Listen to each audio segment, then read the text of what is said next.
मेरा नाम सुरेंद्र वत्स है, हरियाणा से हूं मैं। वहां पे एक टाउन है जींद नाम से। पिछले 8 साल से वहां पे मेरा अपना एक बिजनेस है, केबल नेटवर्क है पूरे टाउन में। और साथ में दोस्तों मैं स्टूडेंट हूं, अभी पंजाब यूनिवर्सिटी चंडीगढ़ से पीएचडी कर रहा हूं। बहुत सारे स्टूडेंट हैं आज।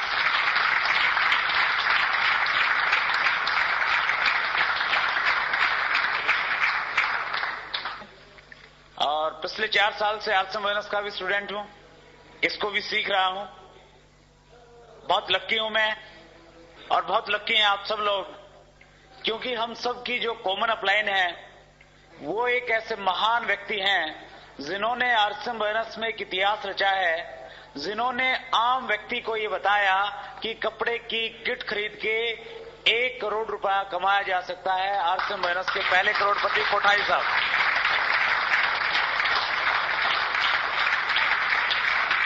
हम बहुत लक्की हैं, कोठारी साहब की गाइडलाइन हमें मिलती है।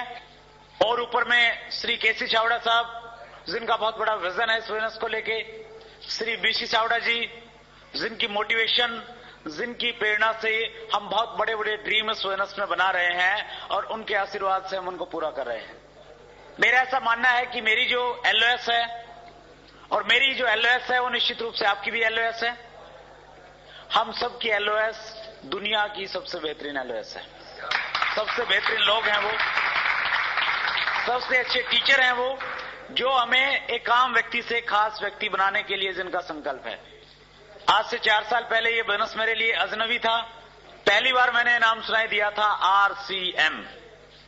और आज आलम ये है, सुबह जब उठते हैं मोबाइल पे जो पहली फोन कॉल अटेंड करते हैं उसमें होता है गुड आरसीएम।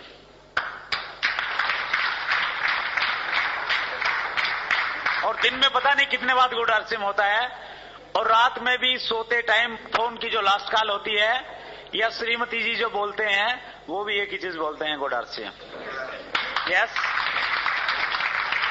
इतना रम गया ये अंदर में। मात्र 4 साल का टाइम पीरियड हुआ है फ्रेंड्स। 4 साल पहले जब मैंने मार्केटिंग प्लान देखा, मेरे दिमाग में भी कई सारे कंफ्यूजन थे इसको लेके। जिस व्यक्ति ने मुझे मार्केटिंग प्लान दिखाया था, मैंने उनसे प्रश्न किया था कि मेरा अपना एक बिजनेस है, उस बिजनेस में मेरी लाखों रुपए की इन्वेस्टमेंट है। लाखों रुपए की इन्वेस्टमेंट के बावजूद जब इनकम और प्रॉफिट की बात करते हैं तो वो बहुत लिमिटेड है, हजारों में आता है। और जब कंपटीशन होते हैं तो आता नहीं है, घर से देना पड़ता है। और आप यहां पे बता रहे हैं कि कपड़े की एक किट खरीदें, आपके घर में लाखों रुपए महीना की इनकम आ सकती है।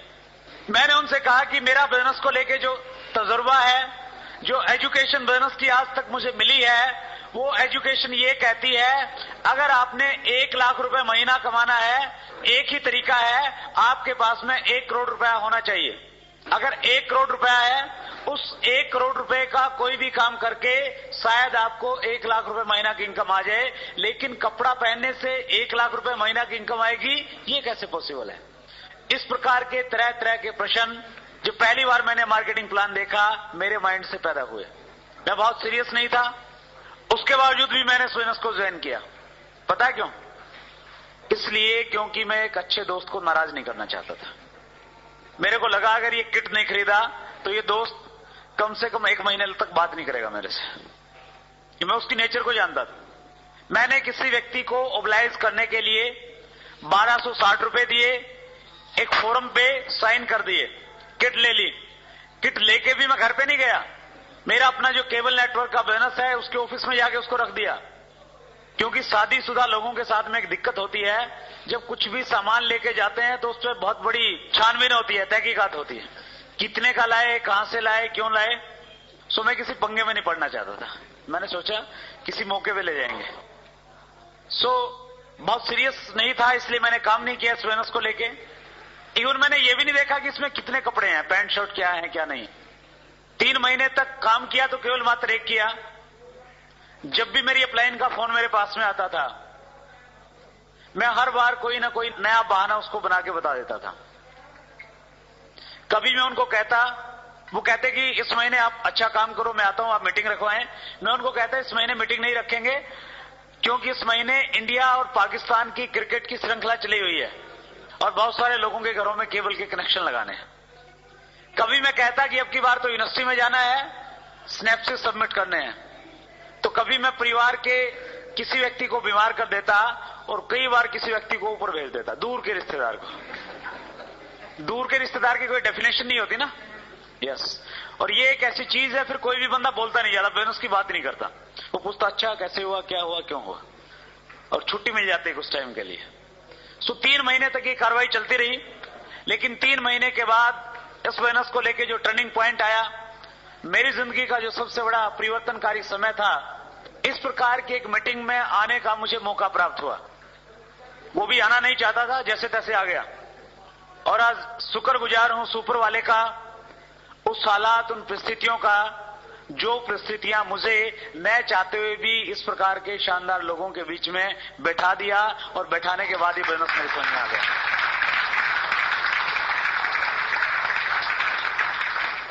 ये जो क्लैपिंग बार बार बुझवाई जा रही है ना, ये इसलिए बुझवाई जा रही है ताकि आपकी थोड़ी सी स्थिति ठीक हो जाए। हमारा जो दिमाग होता है ना, जैसे भूमि होती है, उसमें अच्छी फसल पैदा करने के लिए उसको साफ किया जाता है, उसमें जो गलत चीजें पैदा हो जाती हैं उनको निकालना पड़ता है, और उपजाऊ भूमि में उपजाऊ फसल पैदा होती है।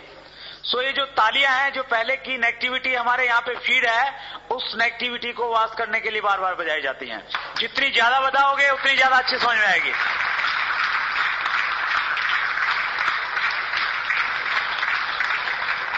तालियों का क्या महत्व है, ये हेमंत शर्मा जी ने आपको बताया, लेकिन तालियों का सबसे बड़ा महत्व पिछले हफ्ते मुझे समझ में आया, जब मैं जयपुर में एक बहुत बड़ा ऑडिटोरियम है, वहां पे बिरला ऑडिटोरियम, उसके बाहर एक फंक्शन लेके निकला।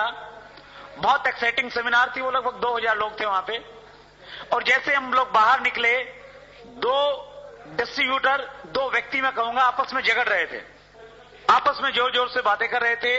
मैं उनके पास में गया, मैंने उनसे पूछा कि भैया आप लोग मीटिंग में थे, मीटिंग में तो अच्छा बोलना सिखाया जाता है, प्यार करना सिखाया जाता है, तुम झगड़ क्यों रहे हो आपस में? उनमें से एक व्यक्ति ने कहा कि ये जो सज्जन मेरे पास में है, ये मेरे बहुत नजदीकी दोस्त हैं। मैं पिछले 3 महीने से इनको आरसीएम बिजनेस के बारे में बता रहा था। बड़ी मुश्किल से इनको मैं फंक्शन में लेके आया, बाहर जो टिकट लगी वो भी मैंने अपनी पॉकेट से इनको लेके दी, और अब मीटिंग से बाहर आने के बाद ये कह रहे हैं कि मैं आरसीएम बिजनेस ज्वाइन करूंगा। मैंने कहा ये तो अच्छी बात है, परेशान क्यों रहा तू? उसने कहा मैं परेशान इसलिए हो रहा हूं, ये कह रहा है कि मैं आरसीएम ज्वाइन तो करूंगा लेकिन तुम्हारे साथ नहीं करूंगा। फिर मुझे भी लगा कि यार मामला गंभीर है। मैंने उनसे पूछा कि क्या इस व्यक्ति ने आपको मीटिंग में बुलाया? बोले साहब बुलाया। इसने आपकी टिकट ली? बोले साहब ली। फिर मैंने कहा यार तुम इसके साथ ज्वाइन क्यों नहीं हो रहे? उसने कहा कि मैं इसके साथ में मीटिंग में बैठा था, मीटिंग में हर व्यक्ति तालियां बजा रहा था, इससे मीटिंग में ताली नहीं बज रही थी, मेरे को रॉयल्टी पे कैसे लेके जा सकता?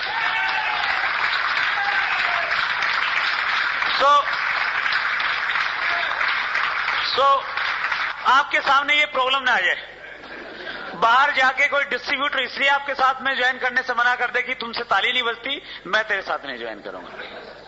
यस, याद रखना इस चीज को, बड़ी प्रॉब्लम हो जाएगी, फिर अप्लायंस से समझौता करवाओगे सब। क्यों? क्योंकि हर व्यक्ति जुड़ने से पहले ये देखता है कि ये व्यक्ति खुश रहता है, ये उत्साही रहता है या नहीं रहता। 2 बच्चे हैं, एक रो रहा है, एक हंस रहा है, आप किसके साथ में खेलना पसंद करेंगे? हंसने वाले के। आपके चेहरे पे अगर हंस अच्छे भाव हैं, आप तालियां बजा रहे हैं, तो निश्चित रूप से बहुत सारे लोग आपके साथ में ज्वाइन करने के लिए तैयार रहेंगे। और तालियां इसलिए बजाएं, कोई व्यक्ति आपकी उत्साह को देख के बाहर जाके वैसे ही प्रोस्पेक्ट मिल जाएगा आपको कोई कि यस इसके साथ ज्वाइन करो। तो तालियां बजाना घाटे का सौदा नहीं है। मैं आपको कह रहा था कि मैं बहुत सीरियस नहीं था इस बिजनेस को लेके। 3 महीने तक मैंने कोई काम नहीं किया, बहाने बनाए खूब सारे। 3 महीने के बाद ऐसे फंक्शन में आने के बाद में पहली बार मुझे लगा किस बिजनेस से लाखों रुपए महीना की इनकम आ सकती है। और दूसरी चीज मुझे लगी, इस बिजनेस को मैं भी कर सकता हूं। वो इसलिए लगा क्योंकि स्टेज से एक व्यक्ति से मैंने रिलेट किया जिसकी बैकग्राउंड थी कि वो खेती करते थे बहुत बड़ी एजुकेशन उसके पास में नहीं थी, उसके बावजूद इस बिजनेस को वो बहुत सक्सेसफुली कर रहे थे और इस बिजनेस की वो रॉयल्टी स्टेज पे थी। उनको देखने के बाद मुझे लगा कि जब एक किसान जिसके पास में बहुत अच्छी एजुकेशन नहीं है, पहले की भी एजुकेशन नहीं है, इस बिजनेस की भी एजुकेशन नहीं है, जब वो व्यक्ति इस बिजनेस को कर सकता है, मैं निश्चित रूप से इससे तेजी से करके इससे पहले रॉयल्टी पे पहुंच सकता हूं। ये फीलिंग्स आई और उसके बाद फ्रेंड्स मैंने स्टार्ट किया, इसको मन बनाया। जब निकला हॉल से बाहर की यस मैं इसको करूंगा, मन बना। कोई भी नया काम इतना आसान नहीं होता, ये बिजनेस नया था। बहुत सारे लोग कहते हैं कि साहब मेरे पास ऑलरेडी बहुत अच्छा अनुभव है नेटवर्क मार्केटिंग का, निश्चित रूप से बहुत जल्दी कामयाब हो सकते हैं क्योंकि उनके पास में अनुभव है। मेरे पास में कोई अनुभव नहीं था नेटवर्क मार्केटिंग का, मुझे नहीं पता था ये मल्टी लेवल मार्केटिंग। मैं तो इसी प्रश्न पे अटक गया था कि कपड़े की किट खरीदने से लाखों रुपए कैसे आ जाएंगे, यानी इस प्रकार की सोच थी, मुझे जानकारी नहीं थी इस प्रकार के बिजनेसेस को लेके। सो मेरे सामने और थोड़े ज्यादा बड़े चैलेंजेस थे, मुझे जानकारी नहीं थी, ये कारण था। दूसरा कारण था उस टाइम आरसीएम बिजनेस के पास में बहुत सारे प्रोडक्ट्स नहीं थे। तीसरा कारण था हमारे आसपास में कोई व्यक्ति ऐसा एग्जाम्पल नहीं था जिसको देख के हम रिलेट करें और हमें लगे कि ये 2000 कमा रहा है तो मैं भी कमा सकता हूं, ऐसा कोई व्यक्ति नहीं था। और चौथी चीज, इस प्रकार की मीटिंग्स और गुरप्रीत सिंह जैसे लीडर्स प्लान देने वाले हमारे बीच में नहीं थे, बहुत बड़ा अभाव था इस प्रकार का। सो थोड़े मुश्किल रहे, थोड़े चैलेंजेस रहे। आश्रम बिजनेस ज्वाइन करने के 5 महीने बाद मेरी पहली इनकम आई थी 1560 रुपए की, 5 महीने के बाद। और अब तो स्थिति ये है, किसी का अगर 2 महीने चेक नहीं आता वो तीसरे महीने काम ही नहीं करता, कहता है कि नहीं भैया बहुत सारी कंपनियां, दूसरी में करूंगा, आरसी में तो आता है कुछ नहीं।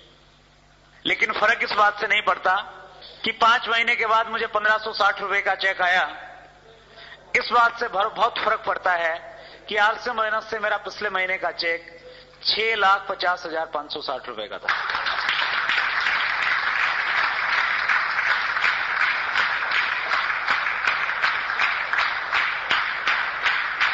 Thank you very much. पिछले 4 साल में बहुत कुछ दिया फ्रेंड्स इस बिजनेस ने।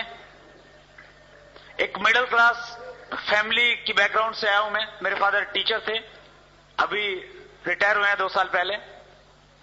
घर में 3 बहनें 2 भाई, मिडिल क्लास फैमिली के जो चैलेंजेस होते हैं वो सारे के सारे फेस किए।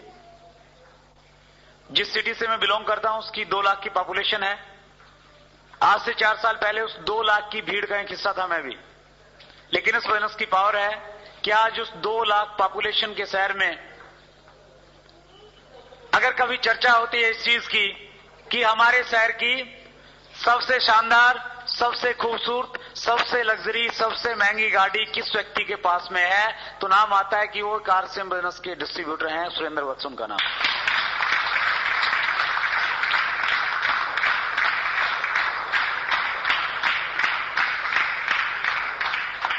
मेरी इनकम टैक्स रिटर्न की फाइल को देख के ऑफिसर्स टकरा जाते हैं। वो देखते हैं 4 साल पहले तो इस नाम की कोई फर्म नहीं था, व्यक्ति नहीं था, ये कौन व्यक्ति कहां से क्या आ गया। और वो मेरे वकील से पूछते हैं कि भैया ये करते क्या हैं, और वो मेरे से वकील साहब कहते हैं मैंने उनको कुछ पढ़ाया हुआ है क्योंकि वो भी डिस्ट्रीब्यूटर है। उनको मैंने बोला हुआ है कि जो बंदा तुम लेके आओगे वो तुम्हारी डाउनलाइन में जाएगा। वो कहते हैं कि साहब वो बहुत बड़े बिजनेसमैन है, उनका हिंदुस्तान के 29 स्टेट में बिजनेस है, बहुत कम टाइम रहते हैं जिनमें मैं प्रयास करके आपको 1 घंटा उनसे मिलवा सकता हूं, पूछ लेना क्या करते हैं।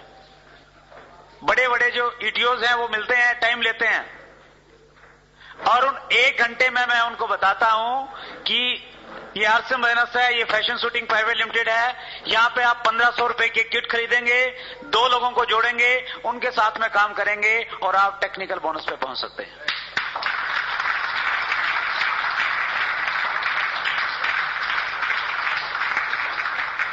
फिर वो ज्वाइन करते हैं और काम करते हैं। जिस बैंक में मेरा अकाउंट है सारे के सारे एम्प्लॉइज, हेमंत शर्मा जी तो समझदार है, पहले ही ज्वाइन हो गए, बैंक वाले हैं, सारे के सारे ज्वाइन। यूटीआई में मैंने पीछे अकाउंट खुलवाना था पानीपत, मैं जर्नली जो फॉर्मेलिटीज थी बहुत जल्दी में था, मैं अकाउंट खुलवा के आ गया। उसके बाद नेक्स्ट टाइम जब मैं गया, एक व्यक्ति को मैं जानता था जैसे ही मेरा इंटर हुआ, वहां पे सारा का सारा स्टाफ, मैनेजर, डिप्टी मैनेजर सारे के सारे इकट्ठे हो गए और उनका भी यही प्रश्न था कि साहब आप करते क्या हो। मैंने उनको बताया कि बैठो मैं बताता हूं, और मैंने उनको बताया और एक दिन में सारा का सारा स्टाफ ज्वाइन हो गया, 1 घंटे में।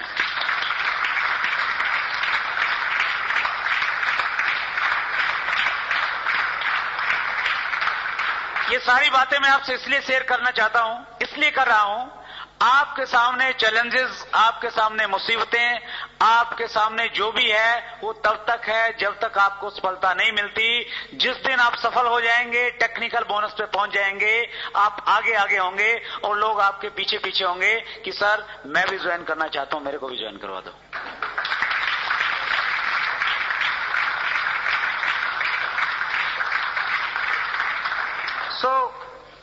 बहुत अच्छा लग रहा है फ्रेंड्स, बहुत कुछ बदल गया है इस बोनस की वजह से। कई बार सोचते हैं, 4 साल पहले देखते हैं तो बड़ा अजीब लगता है, क्या थे 4 साल पहले जब बोनस की शुरुआत की। एक स्कूटर था बजाज चेतक, वो भी पुराना सा है। क्या किसी के पास में बजाज चेतक? सबके घर में। अगर सबके घर में बजाज चेतक है तो 18 लाख की गाड़ी भी आ सकती है।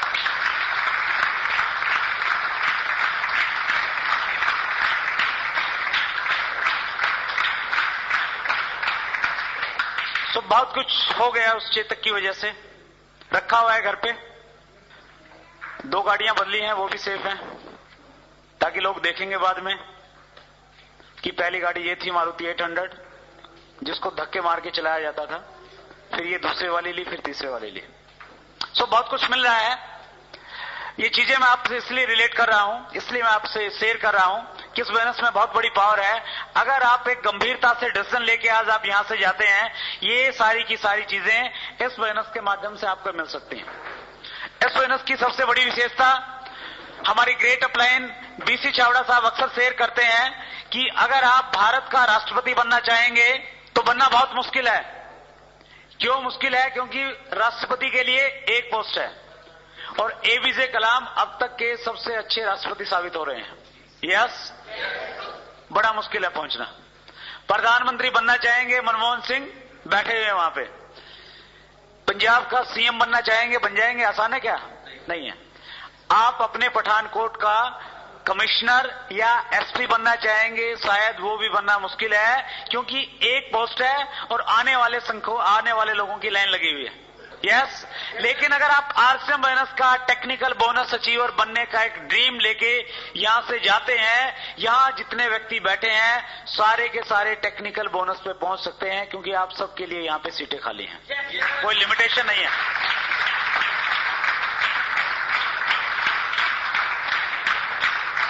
आपको भी ये मिल सकता है सब कुछ, अगर आपने पॉजिटिव एटीट्यूड के साथ ये बोनस किया, सकारात्मक सोच के साथ आपने किया। पैसा कमाना चाहते हैं साहब? बड़ा अजीब सा प्रश्न है, पूछ लेता हूं, फिर भी हाथ खड़ा करें जो चाहते हैं। सभी चाहते हैं, थैंक यू। एक बार तालियां बजाएं आपके लिए, आपकी बहुत अच्छी चाहत है।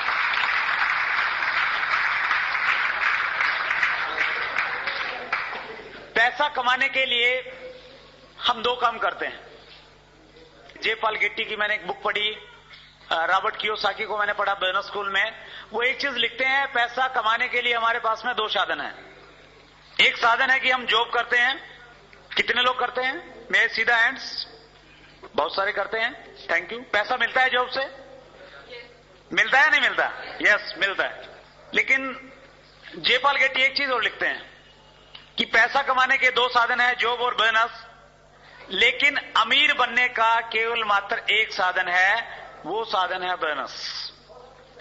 जॉब से आप अमीर नहीं बन सकते, कम से कम ये तो गारंटी है। Yes yes. और ट्रेडिशनल बोनस से भी नहीं मिल सकते। जिस प्रकार के बोनस एक मिडिल क्लास फैमिली का व्यक्ति करता है, उससे भी आपको बहुत सारा पैसा नहीं मिलता। सो जॉब और बोनस में क्या होता है, ये चीजें मैं आज सोचता हूं कि अगर बचपन में मुझे पढ़ा दी जाती तो शायद मैं और कुछ होता, लेकिन शायद सही समय पे पढ़ाई गई है, इसलिए मैं कुछ हूं यहां पे। हमारी जिंदगी में कौन घटना कब क्या घटती है, उसके पीछे ऊपर वाले की बहुत बड़ी प्लानिंग होती है।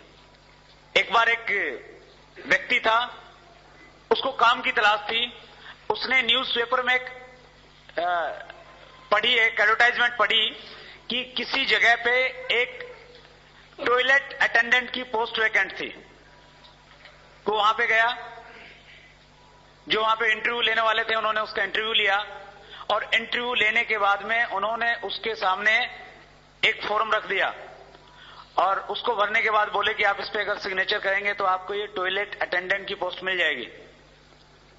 उस व्यक्ति ने कहा कि मुझे सिग्नेचर करने नहीं आते। उन्होंने कहा अगर आपको सिग्नेचर करने नहीं आते हम आपको ये नौकरी नहीं दे सकते। वो वहां से आया, रास्ते में उसने देखा कहीं फलों की दुकान थी, उस पे वो नौकरी करने लग गया। फलों की दुकान से कुछ देर के बाद उसने अपना खुद का एक फलों का काम स्टार्ट किया। धीरे धीरे वो उसको आगे बढ़ाता गया और कुछ सालों के बाद वो एक बहुत बड़ा एक्सपोर्टर बन गया। उसके यहां से खरीदे हुए फल बाहर जाने लगे और बहुत बड़ा आदमी बनने के बाद में एक दिन किसी बैंक के साथ में उसकी बहुत बड़ी डील होने वाली थी। वो वहां पे गया उस बैंक में, और उस डील करने के बाद में उस बैंक का जो सीनियर मैनेजर था उसने कहा कि आप यहां पे सिग्नेचर कर दें। उस व्यक्ति ने कहा कि मुझे सिग्नेचर करने नहीं आते। उस मैनेजर ने कहा कि तुम्हें पता है अगर तुम्हें सिग्नेचर करने आते तो तुम कहां होते? उसने कहा कि मुझे पता है कि मैं टॉयलेट अटेंडेंट होता।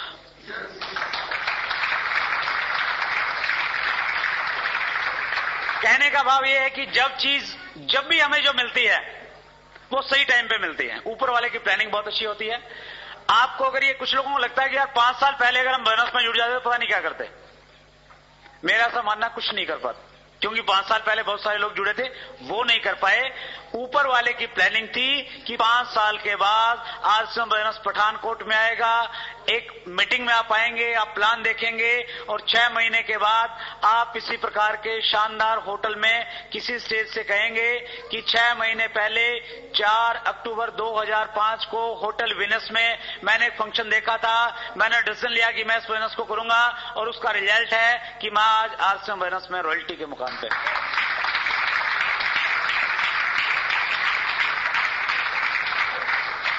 तो ये उसकी प्लानिंग थी और शायद उसी की प्लानिंग थी कि ये चीजें मेरी बाद में समझ में आई। जॉब और बिजनेस में क्या होता है फ्रेंड्स, जॉब अगर एक व्यक्ति 20 साल की एज में स्टार्ट करता है तो वो 1-2 दिन या 2 साल के लिए नहीं करता। एक सर्वे है कि 45 साल तक एक व्यक्ति काम करता है। 20 साल की एज से अगर वो स्टार्ट करता है, जब वो 65 साल की एज में पहुंचता है वो काम करने लायक नहीं रहता, इसलिए वो छोड़ देता है। और उसके बाद घर में भी उसकी स्थिति कुछ अजीब सी हो जाती है। एक जॉब वाले की विडंबना देखिए, जब तक वो जॉब में होता है उसका हमेशा पहले नंबर लगता है।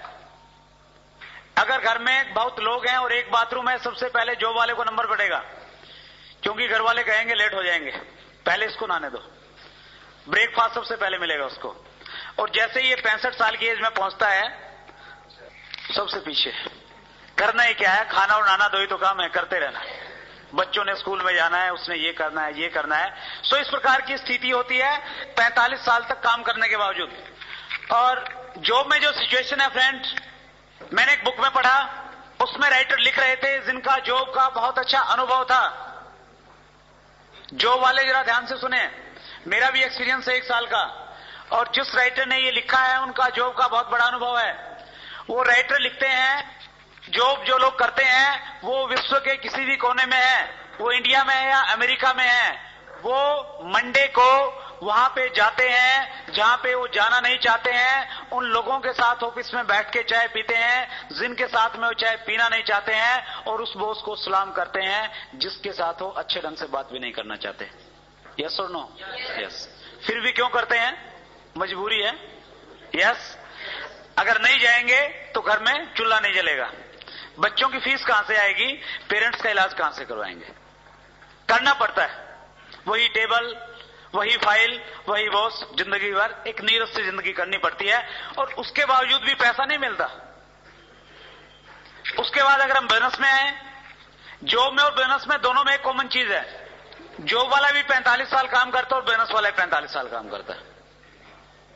और बिजनेसमैन की तो बड़ी अजीब स्थिति होती है फ्रेंड्स। मैंने दोनों चीजें देखी हैं। मैंने जॉब किया 1 साल एक प्राइवेट स्कूल में, और बिजनेस में हूं मैं पिछले 8 साल से। एक बिजनेसमैन अगर उसका एक अच्छा शानदार शोरूम है, वो अगर 20 साल की एज में अपने शोरूम पे जाना शुरू करता है, उसका जो पहला दिन होता है वो जाता है अपनी दुकान के, अपने शोरूम के स्टर को ऊपर उठाता है और दिन भर वहां बैठ के ग्राहकों का इंतजार करता है। अपनी शॉप में वो बहुत अच्छी अच्छी चीजें लिखवा लेता है कि ग्राहक मेरे लिए भगवान है, ग्राहक की संतुष्टि ही मेरा ध्येय है। यस, लेकिन अंदर से वो ये सोचता है कि ये जो आया है ना, इसकी जेब में जितने पैसे हैं सारे के सारे निकलवा लूंगा। यस, वो कहते हैं कि मुंह देख के टीका लगाते हैं। कार में आया तो ज्यादा मांग लूंगा, साइकिल पे आया तो सोचूंगा कि ज्यादा इसके पास नहीं होंगे, कम ले लूंगा। यस यस, दिन भर वो यही काम करता है और रात में क्या करता है, जो सर ऊपर उठाया था उसको नीचे कर देता है और जाके घर पे सो जाता है। ठीक, दूसरे दिन क्या करता है, वो वही करता है। डलहौजी घूमने के लिए तो नहीं जाता, नहीं जाता। 2 साल बाद क्या करता है, स्टर ऊपर नीचे। 10 साल बाद, 20 साल बाद, 45 साल तक उसका एक ही काम है, सुबह आना, स्टर ऊपर करना, रात को नीचे, स्टर ऊपर, स्टर नीचे, स्टर ऊपर, स्टर नीचे। और ये भूल जाता है वो कि ऊपर वाले ने तुझे पैदा क्यों किया है। उसकी समझ में शायद ये आता है कि ऊपर वाले ने एक ही काम सोचा है कि बेटा जाओ, 20 साल की एज में तुझे काम दूंगा और एक ही काम है, जिंदगी भर स्टर ऊपर करते रहना, नीचे करते रहना, ऊपर करते रहना, नीचे करते रहना। और वो बिजनेसमैन बेचारा सोच भी नहीं पाता कि वो क्या कर रहा है, फुर्सत ही कहां सोचने की। आप किसी को बुलाइए ना आरसीएम बिजनेस की मीटिंग में, कहेगा टाइम नहीं है, तो फुर्सत नहीं है। 4000 रुपए महीना कमाने की फुर्सत है, जहां से 4 लाख मिल जाता है, वो बात सोचने की फुर्सत नहीं है लोगों के पास।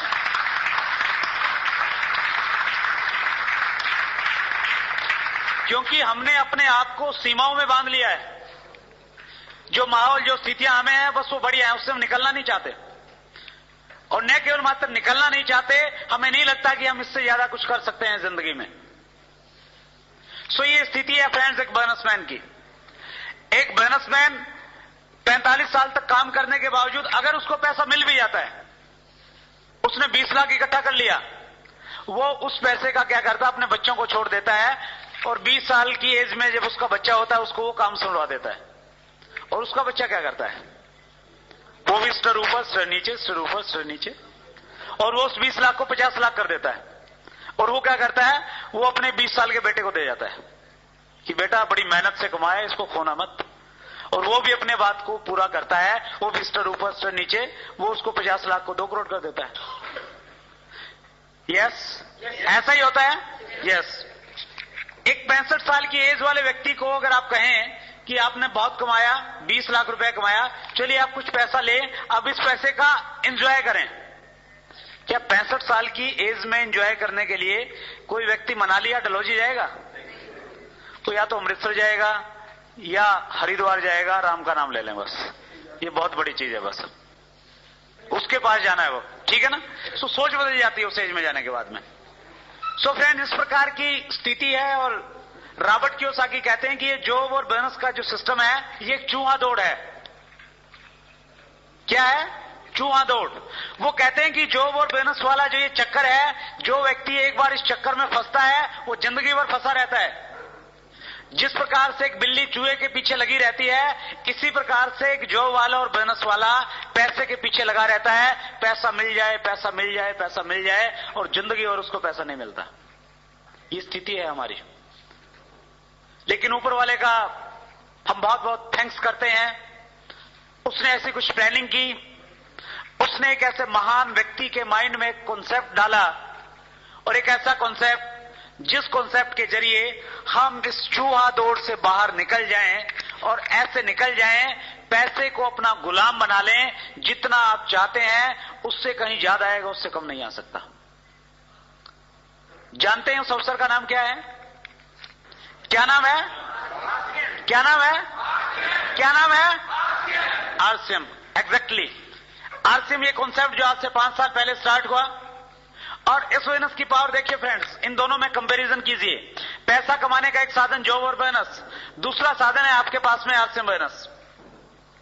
इस बिजनेस को कोई भी व्यक्ति किसी भी एज में अगर स्टार्ट करता है, उसको 45 साल काम करने की जरूरत नहीं है। इस इस बिजनेस में उसको केवल मात्र 5 साल लगाने हैं। कितने साल? 5 साल।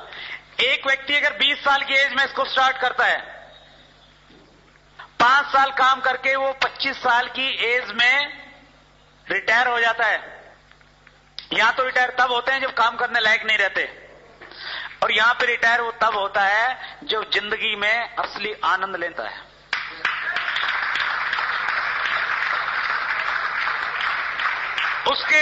उसके पास में टेंशन नहीं होती पैसे की, और सबसे बड़ी चीज उसके पास में समय की चिंता नहीं होती, जहां मर्जी जाए। बहुत सारे स्टूडेंट हैं हमारे बीच में, कुछ ऐसे भी हैं जिन्होंने अभी तक शादी नहीं करवाई है।